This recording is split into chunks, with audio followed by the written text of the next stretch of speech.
আপনি তাহাজ্জুদ গুজার, সেজদা দিতে দিতে কপালে দাগ ফেলেছেন, এটা আপনারা জান্নাতে নেবে না? আপনি এলাকার সবচেয়ে বড় হাতেম তাই দানশীল, এই দানের ভরসায় বসে আছেন, কশিন কালো ভাব। আমাদের নামাজ, আমাদের রোজা, আমাদের ইবাদত, এগুলোকে মিজানের পাল্লায় উঠালে কোনো ওজনই হবে না। তবে আমাদের একটা কৌশল জানা আছে, আমরা আল্লাহর রহমতের ভিখারি। আমরা সেদিন আগেই গুনার স্বীকৃতি দিয়ে দেব। আমরা বলবো, আল্লাহ তুমি প্রশ্ন করার আগে তোমার একটা কথা বলি, আমারে কিছু জিজ্ঞেস করো না, আমি সব করেছি।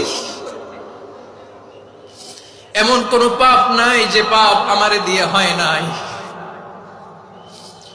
তোমার রহমত দিয়ে তুমি জান্নাতে পাঠাবা, তোমার দয়ায় জান্নাতে যেতে চাই, আমল দিয়ে না। পারবেন বলতে? কিয়ামতের দিন আমরা বলবো, আল্লাহ আমার আমল দিয়ে জান্নাত চাই না, আমি তোমার দয়া দিয়ে জান্নাত চাই।